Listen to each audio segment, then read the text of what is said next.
Las conferencias de Bucareli ocasionaron el reconocimiento.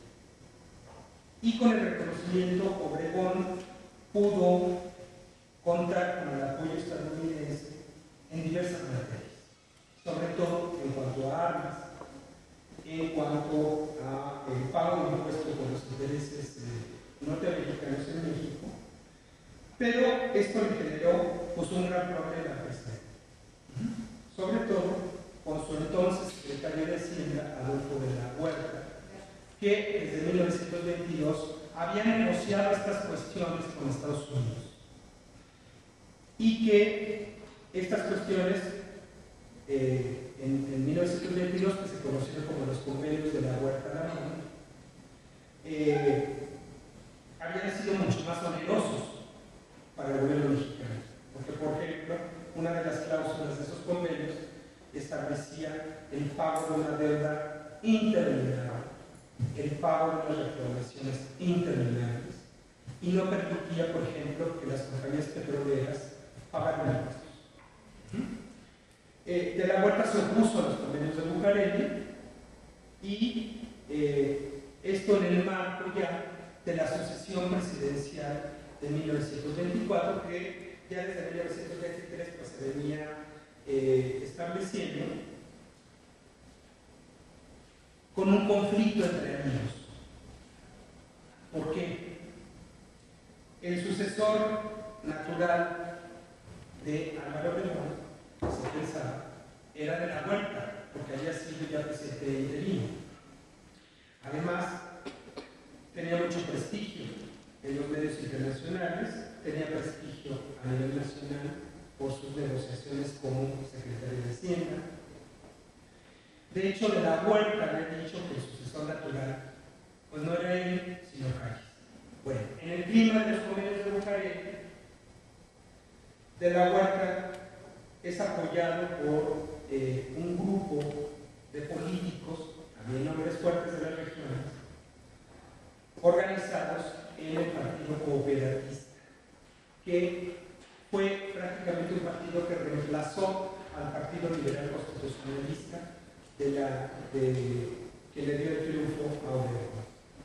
Este Partido Cooperatista no quería Calles, y este Partido Cooperatista tenía mayoría en el Congreso, pero también tenía mayoría en el conjunto de gobernadores y de hombres fuertes de las regiones.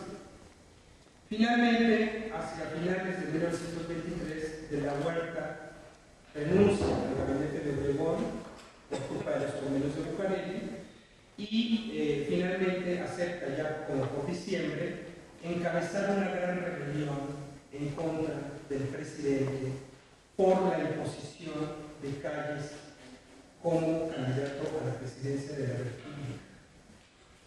Pero también ahí está involucrado este juego con las regiones, porque finalmente el plan de la huertista establece que se opone al presidente por trastornar la soberanía de los estados. ¿Sí?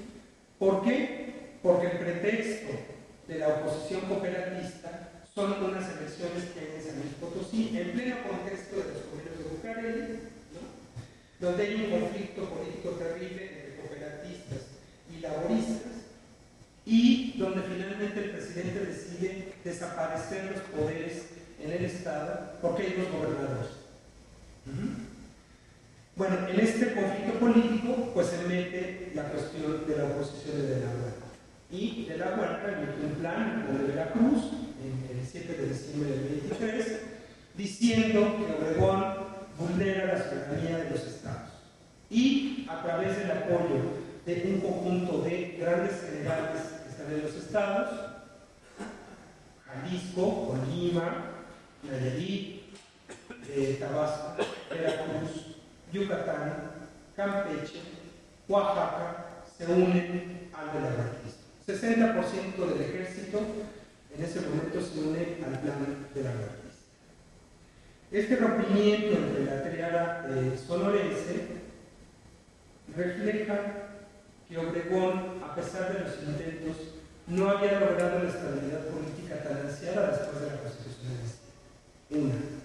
Dos, que seguíamos como en el siglo XIX, con un conjunto de azonadas, insurrecciones, etcétera, encabezadas por hombres fuertes.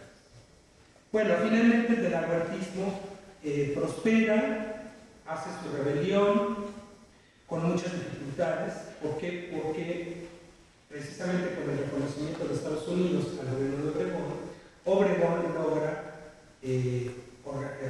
traer armas al ejército y de hecho él y Calles encabezan las operaciones en contra de los rebeldes y encontramos que la rebelión delahuertista hacia marzo de 1924 desaparece. De la Huerta se pinta de colores a Estados Unidos y con eso se cierra un capítulo más de este tipo de rebeliones que no logran la centralidad del Estado, que no logran la institucionalidad del nuevo Estado surgido de la Revolución.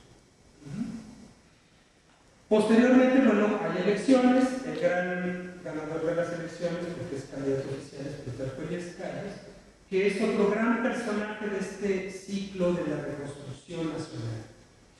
Es un personaje clave para entender a la Revolución Mexicana y a México contemporáneo. ¿Por qué? Porque Calles es el presidente que le imprime a la nación este concepto de institucionalidad. ¿A través de qué? Como lo veremos, la creación de un partido político nacional, a través de establecer las reglas no escritas de este sistema político. La figura presidencial, la negociación con los estados y con las fuerzas políticas y sociales, y la cooptación de los opositores. Calles le imprime otras características al sistema político autoritario que conocemos en el siglo XX, ¿no? Cuidado con el tema y cuidado con el costo de los movimientos sociales. Es el presidente que le da sentido a la presidencia de la República después de la Revolución, que era autónomo. Pero también es el presidente cuya regla básica es aliarse con los hombres fuertes a través de la correspondencia de canonjías y la correspondencia de intereses gubernamentales. Además, es un presidente que tiene un proyecto político nacional que se basa en una frase muy sencilla: la estabilidad política y la paz social a todo costo para lograr el desarrollo económico. Y esa formulita, si ustedes se acuerdan, es el porfiriato. Y después de Calles vamos a encontrar en todos los presidentes el mismo eslogan: estabilidad política, paz social, igual desarrollo económico. Bueno, bajo esa formulita, el sistema político institucional de la Revolución Mexicana se va a crear. Y aquí Calles no logra, hay que decirlo, concentrar el poder en este momento. ¿Por qué? Porque depende de sus alianzas con los hombres fuertes.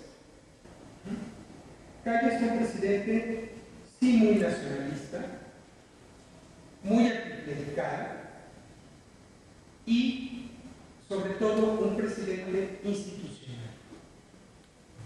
Aunque pues por abajo pues negociaba con las fuerzas políticas del país, que esa es la regla no escrita del sistema político. Bueno, durante la gobernatura, la presidencia de Calles fue una presidencia de cierta estabilidad política, breve. Fue una presidencia sobresaltada por las negociaciones con los Estados Unidos. Fue una presidencia sobresaltada por una gran revolución que fue la Guerra Cristera.